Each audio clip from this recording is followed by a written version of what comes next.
сделаны гораздо удобнее, чем Volkswagen. Оказывается, здесь сзади нет выхлопной трубы. Руль перестает возвращаться. Французы прям вот 5 баллов им.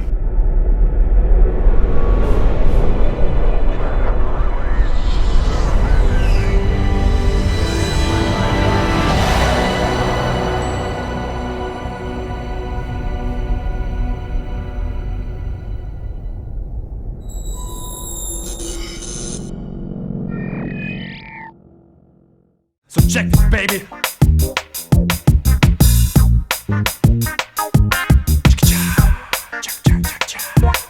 Привет, друзья! Сегодня я вам предлагаю обзор этого замечательного автомобиля Peugeot Traveler.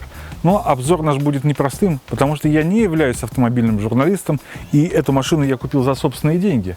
Более того, до нее я владел лидерами рынка микроавтобусов. Это Volkswagen Transporter T4, Multivan T5 и Caravelle T5 Restyling.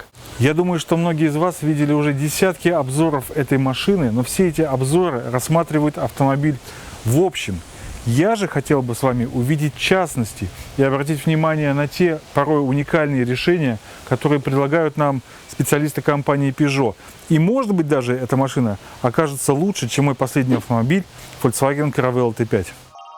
Автомобиль выглядит свежо и современно. Это совместная разработка японской Toyota и французского концерна Peugeot Citroën. На рынке семейных микроавтобусов машина стала настоящим прорывом, предложив комфорт и оснащение на уровне Volkswagen Multivan. Сзади угадывается небольшое сходство с классическими немецкими микроавтобусами, но спереди мы видим интересный технологичный дизайн. Машина явно имеет свой самобытный стиль. Признаюсь честно, у меня внешность автомобиля вызывает смешанные чувства. Вероятно, потому что я просто привык к формам Volkswagen. Ну а все, кого я спрашивал, и друзья, и знакомые, единогласно сходятся во мнении, что машина выглядит очень современно, и она симпатичнее, чем Volkswagen Caravelle. Итак, давайте перейдем к обзору. Сразу скажу, я не механик, не буду ползать под машиной, а расскажу о понятных мне вещах. Первое. Машина поставляется с центральным замком. Кроме того, с кнопки можно поднять стекла. Можно зажечь фары, у немцев эта функция иногда называется «дорога к дому». И также есть возможность помигать аварийкой, чтобы найти машину на парковке. Человек, который ездил на автомобилях Volkswagen, не заметит по сути никакой разницы. Все то же самое. Привычная эргономика, привычная посадка. Мы сидим высоко, удобно, возвышаясь над всеми. В то время, пока немецкий конкурент топчется на месте, пытаясь завлекать покупателя двухцветными раскрасками кузова на любителя и дизайном, которому уже более 15 лет, Peugeot Traveler неожиданно для многих произвел настоящий переворот в своем сегменте. Ряд решений оказались даже более продуманными и технологичными по сравнению с немецкими конкурентами. В 2020 году за 2,5 миллиона рублей мы получаем прекрасный уровень комфорта, мощный современный мотор и надежную японскую шестиступенчатую автоматическую коробку передач. Volkswagen же за цену в 2 раза выше, по сути, не предлагает ничего нового. Ребят, ну посмотрите на этот салон. Выглядит очень достойно, богато, удобно, продумано все. Даже не верится, что это французы. У нас ведь вообще как принято считать, что немцы, они где-то вот повыше, а французы пониже, да? Но на самом деле это уже стереотипы, не соответствующие действительности. Все это просто в голове. Потому что реально вы можете взять машину на миллион дороже, чем вот эту Caravelle. В этой Caravelle не будет ни хрена. У вас не будет автомата, у вас здесь будет совершенно дешманский такой серый пластик, который будет вам всем своим видом каждый день напоминать, что вы нищеброд и вам не хватило денег на Multivan. В Volkswagen Caravelle у меня стояла магнитола с черно-белым экраном. Стоила кучу денег. И этот черно-белый экран ЖК, жидкокристаллический, у него было ужасное качество. Знаете, когда плохой экран, ты на него смотришь, и он переливается всеми цветами радуги под разным углом обзора. Я вообще искренне считаю, что наши братья из Volkswagen зажрались. Они берут с вас деньги за каждый крючочек, за каждую фиговинку. Мне нравится, что в машине все сделано для людей, и за это не просят деньги. Здесь есть 2 полноценных бардачка, да, вот один, второй. Почему у Volkswagen будет один снизу, а сверху будет дырка? И чтобы у вас появилась крышка, вы должны заплатить еще 200 евро, да? И будете платить за зеркало в козырьке, за подсветку, за обогреватели, за подлокотники. У Volkswagen вы за все будете платить какие-то нереальные суммы, за динамики, да? Здесь все идет в базе, все, что нужно. У тебя нет потребности что-то добавить. У пластика текстура под кожу, мультимедийный руль обтянут натуральной кожей, очень приятно его держать. В машине просто приятно находиться. За 2 с небольшим миллиона мы получаем двухзонный климат-контроль, круиз-контроль, прикуривателей аж 4 штуки на автомобиль. В нижнем бардачке расположилась отдельная розетка на 12 вольт, позволяющая заряжать какой-то гаджет и спрятать его от людских глаз. Огромное количество ящиков, подлокотники, 2 сдвижные двери и полочки в сдвижных дверях. Полочек в сдвижных дверях у Volkswagen нету, он их не предлагает. На потолке расположились кнопки связи со службой спасения и техническим центром Peugeot. У Volkswagen я такого никогда не встречал. Очень понравилось уютное такое желтоватое освещение, сделанное на базе ламп накаливания. Например, Volkswagen сейчас переходит на бледно-голубоватые светодиодные фонари. Мне они не нравятся. Похоже, как освещение в больнице. Обратите внимание, как плавно гаснет фонарь. У Volkswagen такого нет. Но почему-то стереотипы нас заставляют считать, что вроде бы Volkswagen это люкс. Очень классные здесь козырьки солнцезащитные. Они по глубине, как бы по размеру, они гораздо больше, чем в Volkswagen. И поэтому, если солнце вам бьет в глаза, то есть вы его так опускаете, у вас появляется практически такая амбразура, да, то есть такая полосочка, сквозь которую вы можете смотреть на дорогу, потому что у Volkswagen они значительно меньше, и иногда бывает так, что ты, даже пользуясь козырьком, не удается тебе от солнца спрятаться, особенно если оно закат или восход, оно низко светит. Здесь здорово. Что еще понравилось? Вот на лобовом стекле, обратите внимание, как у многих автомобилей, у Volkswagen есть шелкография. Но, что интересно, вот у меня наклеена затемняющая полоска на лобовом стекле. И когда ребята клеили, обратили внимание, что шелкография сделана внутри стекла. А у Volkswagen она нанесена снаружи. Поэтому, когда клеишь пленку, то у Volkswagen получаются воздушные пузыри. Пленка не может ровно быть наклеена. А здесь поверхность ровная, рисунок шелкографии внутри между слоев триплекса. И поэтому тонировка легла прям вообще отлично. Если вы посмотрите обзоры Peugeot Traveler или Citroën Space Tourer, много было разных мнений о том, хороша или плоха вот эта ручка. Кто-то ее называет странной, непонятно, зачем они сделали такой. Нет вот этого джойстика, как там у немцев. На самом деле, ребята, вы просто не поняли философию. Это шикарное решение. Объясню почему. Я в 3 Volkswagen микроавтобусах ждал у них место под мобильный телефон. 3 поколения автомобилей я ждал. Когда же вы наконец сделаете нормальную полку для мобильника? Мне 15 лет некуда было его положить. Я в последней каравелле клал его вот сюда вот. Ну, и это просто вообще дикость какая-то. Peugeot это сделали, они большие молодцы. Они сделали шикарную полочку. Сюда влезет как маленький телефончик, так огромная лопата. И эта напрямую полка связана с этой ручкой. Если бы здесь был джойстик большой, вам было бы очень неудобно пользоваться этой полкой. Это прямая связь полки и ручки передач. Из-за того, что это маленькая компактная шайба, у вас есть прямой доступ к этой полочке. Хотите зарядить телефон, вот вам рядом прикуриватель, пожалуйста, заряжайте. И второй очень важный момент. USB разъем. Я также 3 поколения микроавтобусов Volkswagen ждал этого долбанного USB разъема. Немцы говорят, что у нас такие технологичные автомобили, такие классные, но не было. Я так и не дождался. Последняя машина была 2013 года, и в ней не было USB разъема. И сейчас я иду в салон, смотрю автомобиль T6.1, и там опять нет USB разъема. Они сделали Type-C. Это дикость какая-то. Даже ни у кого провода такого нету, чтобы был Type-C на Type-C. Обычно у людей, даже если в телефоне есть Type-C, то на другом конце USB обычный. То есть у них не было USB разъема, и в итоге они его так и не сделали. Французы, прям вот 5 баллов им. Приятной неожиданностью стала функция у Peugeot запирания центрального замка при начале движения. Но почему-то у Volkswagen изначально с завода эта функция отключена. И чтобы она заработала, мне пришлось ехать к официальному дилеру они подключают компьютер и как-то эту опцию активируют. Ну, непонятно, почему нельзя было сразу сделать. Здесь же эта функция работает с самого начала, с завода. Вот я сейчас начну движение, и вы услышите, может быть, как щелкнет центральный замок. Щелкнул. Примерно на скорости около 10 км в час, 15, машина запирается. Есть еще одна особенность, о которой знают только люди, которые ездили на автомобилях Volkswagen. При закрытом центральном замке, чтобы выйти из машины, надо 2 раза дернуть ручку двери. Это непривычно и неудобно. Мне много раз приходилось объяснять людям, как правильно выйти из машины, не ломая мне дверь. У Peugeot же здесь все сделано гораздо логичнее и проще.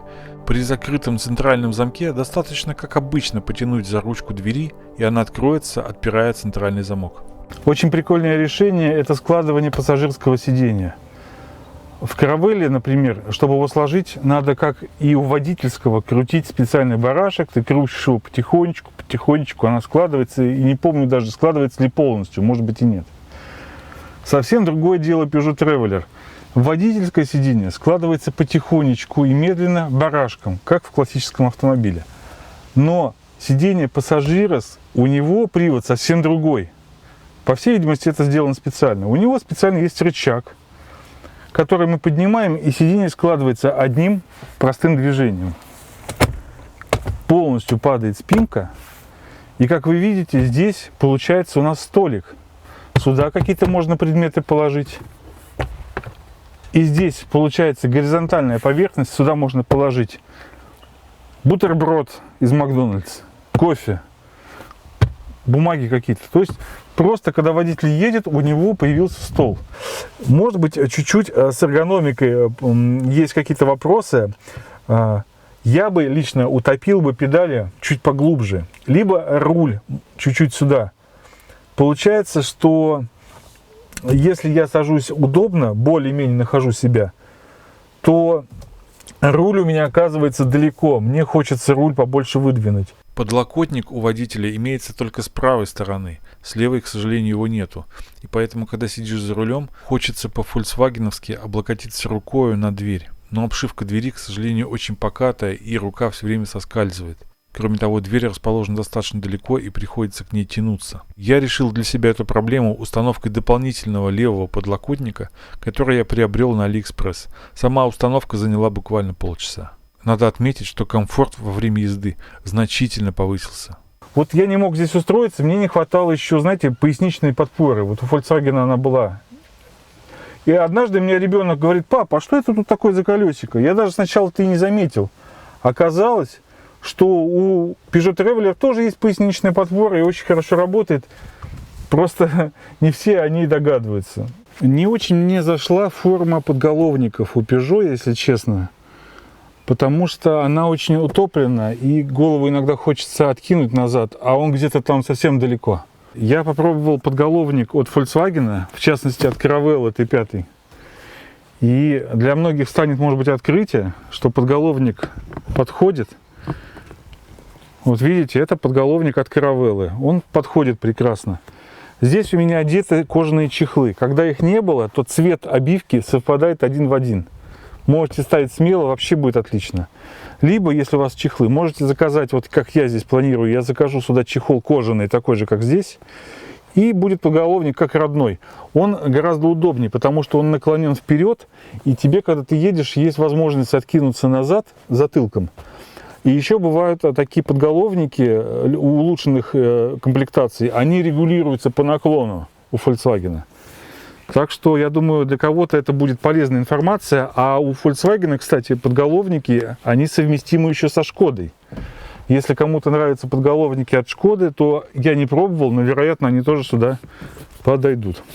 Во время установки чехлов необходимо было снимать сиденье. Каждое сиденье прикручено длинным болтом. И вот что интересно, когда мастер откручивал эти болты, мы обнаружили фиксатор резьбы. Вот видите, на полу такая красная крошка. Это такой своеобразный герметик, который не позволяет болту самому выкручиваться. Это пусть и косвенно, но свидетельствует о хорошем качестве сборки автомобиля. Подстаканники. Кто-то, может быть, считает, что они не очень удобные. На самом деле это дело привычки. Сначала я тоже не мог как-то к ним приспособиться, но потом вроде дело пошло. Сравнивая с немецким автопромом, у Volkswagen Caravella, здесь выдвигается такая часть, и туда вставляются два стаканчика и зажимается вот такими лапками. Что интересно, большинство стаканчиков с кофе имеют конусообразную форму. И стаканчик, когда он становится пустой, когда вы кофе уже допиваете, об этом никто не знает и никто никогда не говорил.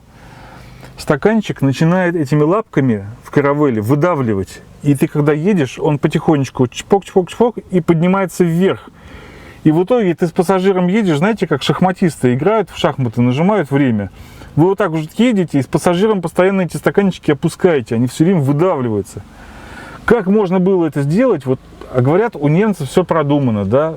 Вот, внимание к мелочам. Нифига подобного. Эти стаканчики просто задолбали меня в каравелле. Здесь никаких лапок нету, здесь все очень удобно. Стаканчик поставил, он плотненько туда вошел, никуда он не денется. В автомобиле установлена хорошая штатная акустика с пищалками. Звук насыщенный, богатый, хорошо различимы басы. У Volkswagen колонки по кругу – это отдельная опция, стоящая традиционно дорого. Причем качество звука примерно одинаковое. Важная вещь, которую человек не замечает в автомобиле Volkswagen, пока не начнет им пользоваться. У Т5 и до рестайлинговой, и после рестайлингового вот эта часть, где магнитола, она опрокинута достаточно сильно. В чем минус? Когда вы покупаете магнитолу какую-то, например, китайскую, большинство из них с TFT-дисплеем. Это значит, что углы обзора у нее плохие. И опрокинутая магнитола, вот у меня стояла в каравелле, TFT-дисплей, вот ровно смотришь, видно все хорошо, но когда ты садишься за руль, половина цветов пропадают, искажается очень неудобно. Правда, в Т6.1 они это дело поправили. В Peugeot вообще все отлично. То есть монитор стоит вертикально относительно глаз водителя, и изображение читается отлично. У меня IPS здесь монитор, здесь он и так хорошо виден. Но даже если бы это был TFT, изображение было бы очень хорошо читаемо. Достаточно необычным решением для меня оказалось отсутствие отдельной ручки, перекрывающей воздушный поток вентиляции. Поток воздуха перекрывается на первый взгляд неочевидным движением, отведя воздуховод в сторону от себя. Очень понравилось, что омыватель заднего стекла течет сверху, а у Volkswagen он брызгает снизу. И если на скорости машина едет, то брызгая снизу, у нее все это разлетается, то есть эффективность гораздо хуже. Здесь струйка течет сверху, и КПД омывателя значительно увеличивается. В помощь в зимний период на лобовом стекле слева находится нагревательный элемент, который поможет растапливать снег, скапливающийся в левой части лобового стекла. И тут, конечно, нельзя не заметить, что ни на мультивене, ни на каравелле такой опции никогда не было, и мне приходилось зимой, стоя на трассе, пальцами отковыривать лед от машины, чтобы щетки нормально работали. Совершенно новая для меня марка автомобиля, конечно же, приготовила ряд сюрпризов и загадок. Например, я никак не мог понять, как же поднять правую щетку. Она упорно хотела корябать капот. Я даже подумал, что это какая-то неисправность и, наверное, стоит поехать в сервис. Но позже я выяснил, что, оказывается, так и задумывали инженеры Peugeot. Чтобы поднять щетки, их надо перевести в сервисное положение. Для этого после выключения зажигания надо коротко дернуть рычаг стеклоочистителей. Обратите внимание, как удобно сделаны в Peugeot задние спинки передних сидений. Здесь есть и кармашки, и есть даже столики с подстаканником, и есть ремешок, сюда можно всунуть, например, планшет, и дети будут смотреть мультики. Ну здорово, но почему у Volkswagen так не могут сделать? У меня в каравелле и в мультивене были только кармашки, а я вот смотрел обзор Caravella за 4,5 миллиона. Там вообще убрали эти кармашки, там просто ровная ткань. Я понять не могу, сколько должна стоить у Volkswagen машина, 7 миллионов, 8, чтобы у тебя здесь был кармашек, и 9 миллионов, чтобы у тебя еще появился столик. В машине присутствует функция, зажигающая правую или левую противотуманные фары при повороте руля. Очень помогает подсвечивать обочину. Вообще, если присмотреться, мы можем увидеть, как автомобиль повторяет и приумножает классические решения немецких микроавтобусов. Я в своих машинах обычно вытаскиваю второй ряд сидений, мне так удобнее возить грузы и членов семьи. И вот тут открывается нашему взору, по сути, салон обычного Volkswagen Multivan. На полу расположены рельсы по всей длине. В моей комплектации идут сиденья 2+1, но вообще в мире существует множество вариантов компоновки этого салона. Кстати, не могу не отметить, что сиденья значительно легче, чем такие же у Volkswagen. Очень удобно, что здесь каждая спинка сидений идет отдельно. Несмотря на то, что вот этот вот диванчик, он сдвоенный, но если посмотреть спинки, у него все равно раздельные. Это значит, что каждый пассажир может себе отрегулировать наклон, как он хочет, да. Можно даже среднюю спинку опрокинуть, тоже будет такой небольшой подлокотничек получится. У Caravelle это просто сплошной диван, причем у которого не регулируется наклон спинки, то есть вот фиксировано, да, и все, ты никак не можешь себе сделать. Здесь ты можешь как бы удобно. Хотя есть один минус, вот здесь есть такие рычаги для регулировки, вот такие. Такие же рычаги расположены сзади в багажнике. И есть один недочет, если у вас в багажнике стоит какой-то груз, например, контейнер, и контейнер попадает под этот рычаг, то вы не сможете отрегулировать спинку сиденья или ее прокинуть. Потому что если вы нажимаете рычаг изнутри салона, он нажимается и в багажнике одновременно. И попав сверху контейнера, он не может опуститься вниз, и, то есть блокируется регулировка сидения. Поэтому груз приходится правильно расставлять в багажнике так, чтобы не заблокировать регулировку спинки. Шаг фиксации в рельсах очень частый, что позволяет установить сиденье в любой части салона. Пол покрыт высококачественным ковролином и выглядит богато. Но есть вопросы по его жесткости. Пол пружинит и как бы проминается. Непонятно, что будет с покрытием, если поставить острый и достаточно тяжелый предмет. Очень практична здесь конструкция рельс, в отличие, например, от мультивена. У мультивена, если кто ездил на машинах, у них есть рельсы в полу, и они закрыты резиночками. Такие слева и справа резиночки. И когда мусор попадает в эти пространства, в рельсы, а он обязательно туда попадает, то пропылесосить вот там вот внутри очень тяжело, практически нереально, потому что резинки мешают. Здесь французы молодцы. Никаких резинок не сделали. Мы просто берем пылесос и пылесосом вот так вот можем весь мусор оттуда вытащить. Очень удобно. В автомобиле имеется ограничитель, не позволяющий передвинуть сиденье в самый конец рельсы. Это связано с работой ремней безопасности. Но если вам жизненно необходимо это сделать, есть способ. Достаточно срезать или отогнуть ограничитель, который вы видите на экране. Он такой с белыми полосками. Ширина проема багажного отделения немного уже, чем у Caravelle, и составляет 116,5 см, а внутреннего пространства 122 см. Высота 118 см.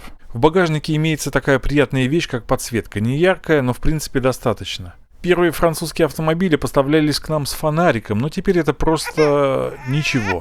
Но есть и преимущество. У автомобилей французской сборки погрузочная зона заднего бампера была крашена в цвет кузова. Здесь же она выполнена из износостойкого пластика. Интересное наблюдение. Когда я в Volkswagen копался в багажнике при работающем моторе, я, конечно, замечал, что пахнет выхлопами. Ты начинаешь всем этим дышать, особенно когда машина прогревается. А в Peugeot Traveler я как-то, когда копался в багажнике с вещами, я вдруг заметил, что не пахнет выхлопом почему-то. И каково было мое удивление, оказывается, здесь сзади нет выхлопной трубы. Не знаю, для этого сделано, или какая-то была другая задумка инженеров.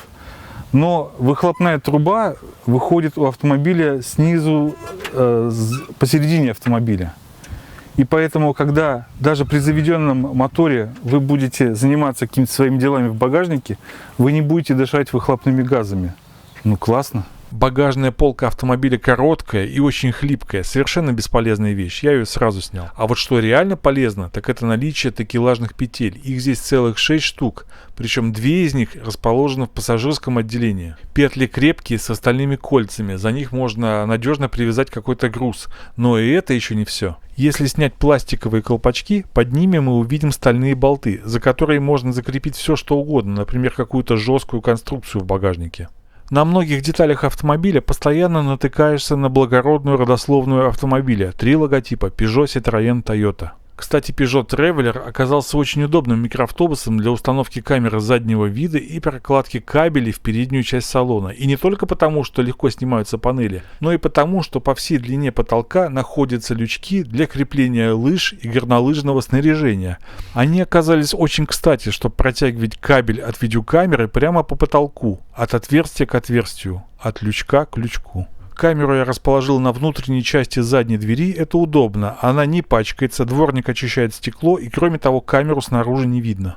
Вообще в Peugeot ты постоянно видишь, как производитель позаботился о своих покупателях. Вот, например, на крыше имеется крепление для установки багажника. А если заглянем снизу под моторный отсек, то увидим защиту. Приятно. Чтобы зимой в машине было тепло, на российский Peugeot Traveler устанавливается дополнительный догреватель Webasto. И обратите внимание, это в базе. От немцев таких подарков не дождешься. В средней комплектации Webasto работает в автоматическом режиме и включается сама при наступлении холодов.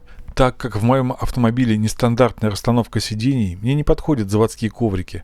Поэтому я купил специальный ковролин в ближайшем строительном магазине, вырезал его по форме и уложил на пол. Особенность этого покрытия в том, что у него резиновое основание. И если сюда вылить банку с краской, например, то она не пропитается насквозь и не испачкает пол автомобиля. Как вы видите, ковролин идет волнами, но это от того, что он у меня примерно неделю пролежал свернутый в рулон.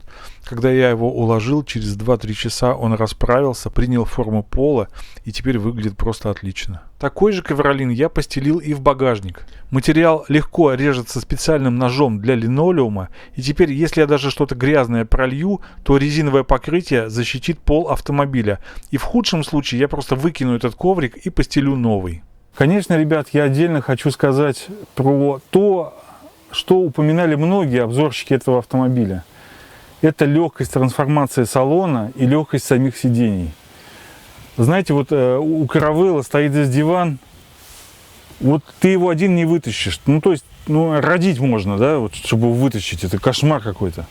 Я уж не говорю про диван раскладной от мультивена, и вот только вдвоем. Здесь, в принципе, одно сиденье совершенно легкое. Вот это желательно перемещать вдвоем. Но я его поднимал и ставил в салон один, это возможно. И вот это то самое, за что особенно ты любишь этот автомобиль. Перевозка большого груза перестает быть проблемой. Ты можешь сам это все вытащить, все вставить. Опять же, нужно перевести длинномер, ты вытащил только одно сиденье. И на пол положил по всей длине какой-то груз. В машине очень удобно располагается ящик с инструментами. Под сиденьем водителя в специальном отсеке. Причем, что характерно, этот отсек, некий кейс, его можно переставить и под пассажирское сиденье, он как бы туда тоже подходит. И вы можете, в принципе, у дилера заказать такой же еще один ящичек, и у вас будет еще один отсек для вещей. Это очень удобно. В этом ящике располагается домкрат, петля буксировки и баллонный ключ. Например, в Volkswagen инструменты, домкрат и баллонный ключ располагались вот здесь. Специально открывалась крышечка, и там все это хранилось. Это было очень неудобно на практике, потому что если вы куда-то едете, у вас весь багажник забит вещами, и у вас что-то случилось в дороге с колесом, вам приходится вот это все отсюда вытаскивать, чтобы долезть к этому ящику, который так открыть, и оттуда достать домкрат, который привинчен там специальным барашком, очень неудобно было. В моем случае было еще хуже. У меня была сварена полка, второй этаж, для Caravelle. И это еще усугубляло ситуацию, потому что, чтобы достать домкрат, мне нужно было откручивать, отсоединять эту полку. Это была катастрофа. Кстати, если кто-то решит переходить с Volkswagen T5 на Peugeot Traveler, можно оставить, например, предыдущую зимнюю резину, ведь размер у них одинаковый 215/65 R16.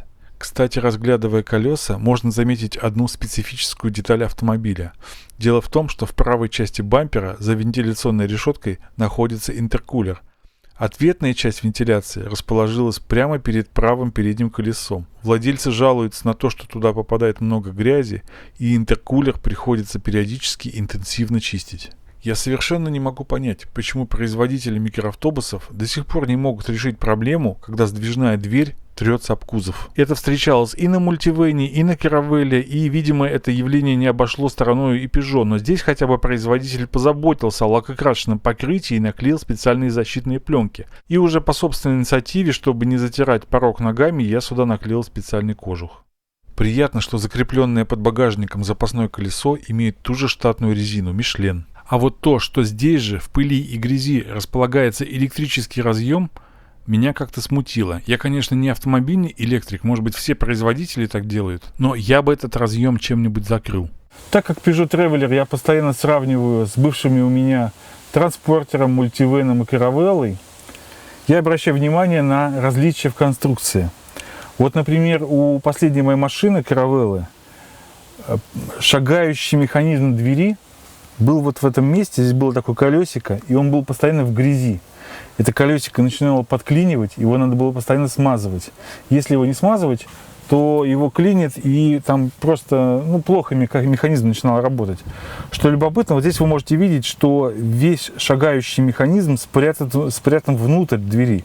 И несмотря, что дверь действительно шагает тоже, у нее там, по-моему, 4 положения или 5, но никакого ролика здесь в грязи нету. Все спрятано внутрь, и когда дверь закрывается, то отверстие в двери прикрывается резиновой заглушкой. Ну, согласитесь, сделано очень грамотно и, на мой взгляд, умнее, чем в Volkswagen. Подкапотное пространство автомобиля также хорошо сбалансировано. Вообще, сбалансированность автомобиля – это свойственно этой модели. Например, упор капота сделан просто рычаг, а не газовый упор, как в каравелле. Конечно, газовый упор удобнее. Но мне бы хотелось, например, чтобы в каравелле были кармашки сзади дверей, и бог с ним, с газовым упором, пускай будет рычаг. То есть вот называется баланс, да? Мы делаем так, чтобы людям было удобно. А они как? Они снимают кармашки, но зато ставят газовый упор. Как-то все не по-человечески. Все сделано здесь классно. Во-первых, резиночка. Вот тут проложена резиночка. Если идет дождик сильный, капот когда закрыт, ливень, вода не затекает в подкапотное пространство. Резиночка, причем с таким сборчиком. Дальше. Очень удобно сделан омыватель. Он находится с краю здесь. И когда я вот подхожу заливать, я не пачкаюсь об автомобиль. Вот тут с краешку стою и тихонечко заливаю.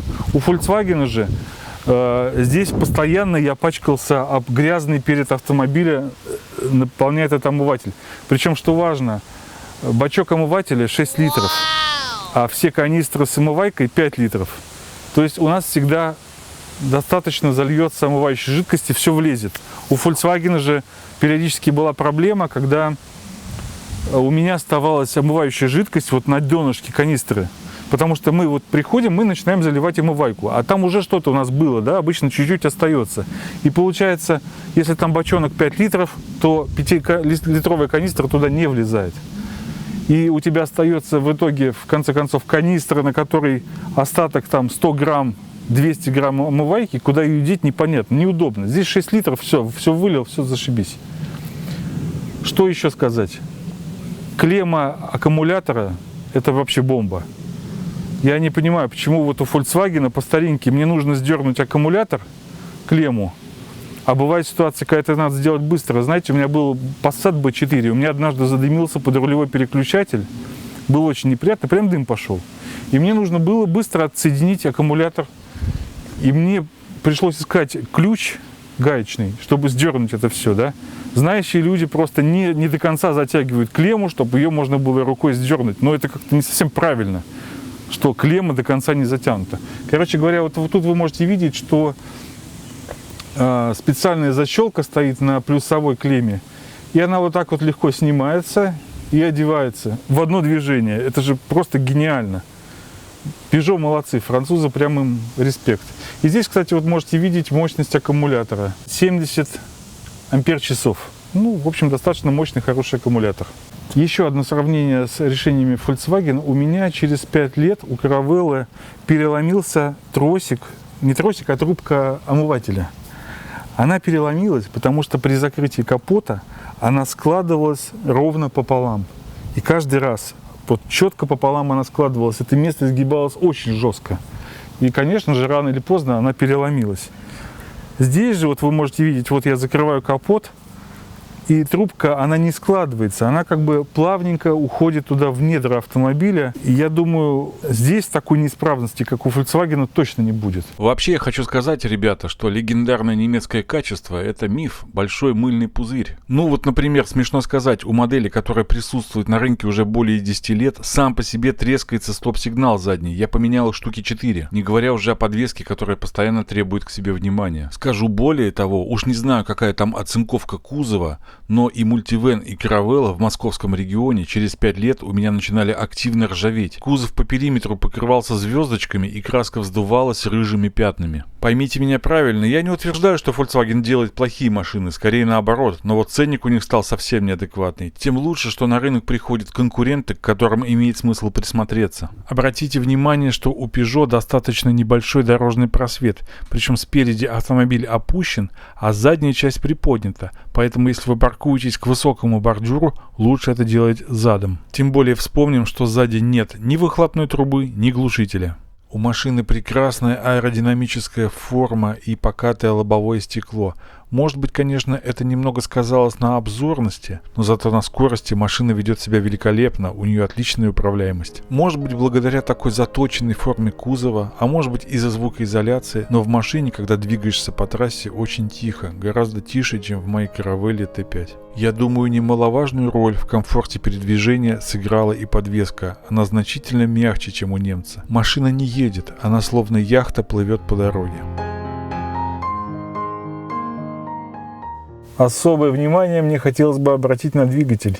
Некоторые автомобильные журналисты, садясь в этот автомобиль, говорят, ну, что-то как-то не очень он едет там, да. Я не знаю, ребят, вы, наверное, избаловались тестами каких-нибудь седанов, заряженных там BMW или что. Вы не ездите на микроавтобусах. Это вот у меня уже 4-й микроавтобус. На самом деле машина просто огонь. У нее мотор рвет, прям как самолет. Просто смотря с чем сравнивать, да? Очень понравился в автомобиле руль. Обшитый кожей, очень приятный на ощупь, с приливами в нужных местах, с управлением, магнитолой, компьютером. Вообще никаких претензий нет. Вот видите, сигнализация звуковая, что я не пристегнулся. Такая приятная, колокольчик. Вообще, что касается двигателя и коробки передач, это, наверное, лучшее, что вообще есть в этом автомобиле. Очень мощный мотор. По сравнению у меня с Caravellой, у меня была Caravella бензиновая, правда, 115 лошадей. Здесь 150 лошадей, турбированный мотор. Но у меня по ощущениям такое впечатление, что мотор стал в 2 раза мощнее. Он меня несет, я постоянно его даже, можно сказать, останавливаю, одергиваю, да, потому что он как бы говорит мне, давай, парень, мы можем ехать гораздо быстрее, ты только нажми. Он едет и 130, и 150, вообще не напрягаясь. У коробки есть мануальный режим работы, и переключение передач сделано по аналогии со спортивными автомобилями, подрулевые переключатели. Что еще более интересно, вы можете корректировать режим коробки передач в данный момент. Если, допустим, машина едет в автоматическом режиме на 4-й передаче, и вы чувствуете, вы едете в горку, ей тяжело, вы можете, не переходя в ручной режим, просто нажать лепесток и понизить передачу до 3-й. Просто принудительно. Это классно очень сделано. В машине есть очень удобные функции, помогающие водителю. Это круиз-контроль и ограничитель скорости. Причем обе эти функции сделаны гораздо удобнее, чем Volkswagen. И в Multivan, и вот в Caravella. Когда выставляешь круиз-контроль, то ты видишь на экране панели приборов выставленные значения. Циферки прям 100, 110. Почему-то в Caravelle у меня T5 рестайлинговый этого не было. Там вообще никак не отображалось значение круиз-контроля. Ты только интуитивно мог догадываться, сколько у тебя выставлено, смотреть на спидометр, сколько машин едет. Такой, ага, ну понятно, примерно столько-то. А здесь четко это видно. Почему в Volkswagen нельзя было так сделать, непонятно. И второе, это ограничитель скорости. В Caravelle ограничитель работает, это просто звуковая сигнализация. Ты выставил 100 км в час, если ты едешь хочешь ехать 105, превышаешь ограничитель, то он начинает просто звуком пищать. По сути, функция совершенно бесполезная. Здесь же сделано по-другому. Здесь именно работает как ограничитель. Я выставляю, например, 60 км в час. И если я пытаюсь ехать больше 60, машина просто не разгоняется. Я нажимаю педаль, а она не едет. Если какая-то неожиданная ситуация, и мне нужно ускориться срочно, я просто нажимаю педаль в пол, и машина преодолевает этот ограничитель и начинает ехать 65-70, сколько мне надо. Ну, отлично сделано. В автомобиле есть очень удобная противооткатная функция ассистент трогания в горку. Она работает на достаточно уклонах с большим градусом. Если на таком уклоне остановиться и в какой-то момент отпустить педаль тормоза, то машина 2 секунды не откатывается назад. Это очень удобно. У вас есть время перенести ногу с педали тормоза на педаль газа. Здесь также есть датчики дождя и датчик света.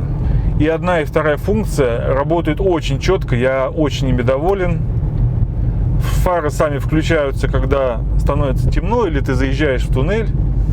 Ну и датчик дождя, я вдруг обнаружил, что я вообще не пользуюсь включением-выключением щеток, выбором какого-то режима для них. Оно просто работает само. Неожиданным открытием для меня стал режим работы рулевого управления в автомобиле Peugeot. До этого такого не встречал.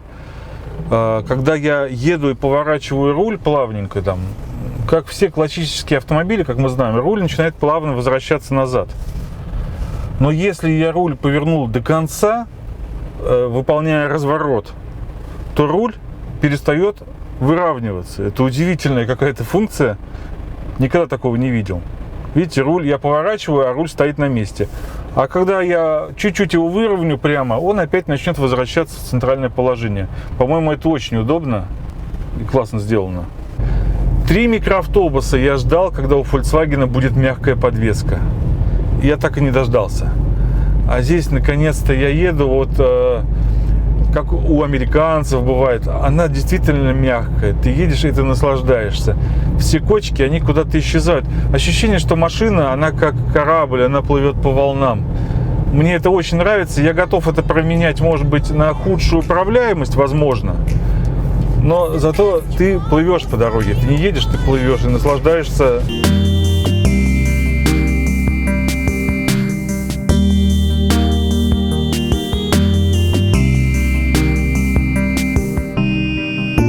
Как истинный фанат микроавтобусов и более того, как фанат немецких микроавтобусов, могу вам честно сказать, ребята, французы перевернули рынок. Никакая Caravelle и тем более Transporter не способны сравниться с этой машиной. По сути, перед нами французская версия мультивена. Только этот мультивен оказался в 2-3 раза дешевле. Салон его удобнее и легче трансформируется. У него крутой, мощный двигатель и прекрасная японская автоматическая коробка передач. Ну вот, пожалуй, все. Я постарался показать вам все тонкости и нюансы этого автомобиля. Особенно в сравнении с бывшим, теперь уже лидером рынка от Volkswagen. Ставьте лайки, мне будет приятно. Всем пока!